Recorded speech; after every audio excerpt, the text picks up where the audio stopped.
It's evident today that corporations raise and spend huge amounts of money on the political campaigns of presidents and congressmen. These corporations also spend huge amounts of money hiring former government officials to lobby Congress to pass laws that mainly benefit their interests. If so, have we allowed entities other than people to monopolize government? The Founding Fathers were very concerned about the use of political power to benefit special interest groups, what they call factions. Small segments of society that had their own selfish concerns that didn't relate to the benefit of others. So they wanted as much as possible to restrain the ability of the general government to engage in that kind of behavior.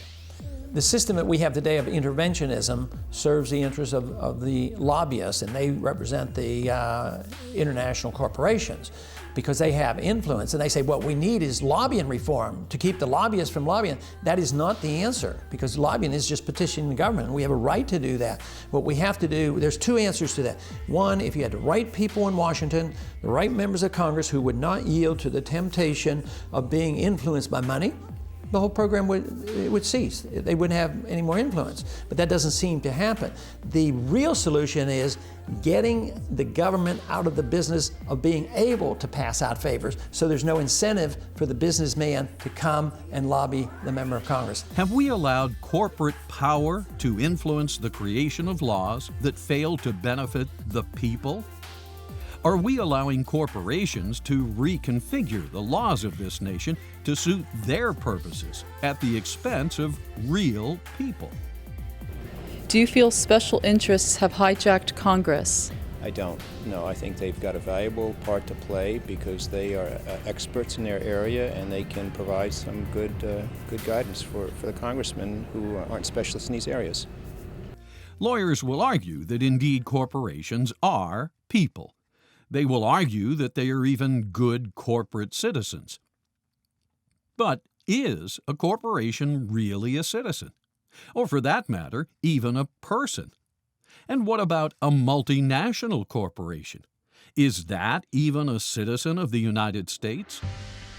There's no doubt in my mind that the political apparatus of the United States government is much more beholden to the powerful lobbying interests, the companies that can write those big fat checks, campaign contributions and that sort of thing. You can see it every day. The politicians will give speeches, very good speeches in some cases, saying all the things that the voters want to hear. But then when it comes time to vote on an issue, they quite often will go directly opposite to what they said, and they will vote in favor of the positions that the corporations want and the lobbyists want.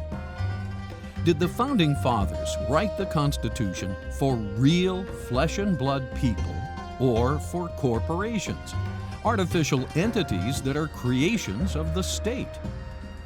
If one suspects the Constitution was written with real people in mind, then is it fair to those real people that artificial people get to write and influence the passage of all manner of laws, and expect these laws to be binding upon those same real flesh and blood people? Public officials have become less concerned with what people want or with what Americans, the common American, thinks. What's the solution? Well, what kind of a government is this? It's a self-government. Self-government is not a spectator sport. If people don't participate in it, either running for office themselves or becoming involved with political campaigns or becoming involved with public education on issues, well, then you're going to leave by default control in the hands of the small number of people who do those things. And the smaller that group becomes, and the more they see that the general population is really disinterested or even impotent in political affairs, the more they will tend to think, well, we can run things our own way. We don't have to remain in touch with the people because they don't count.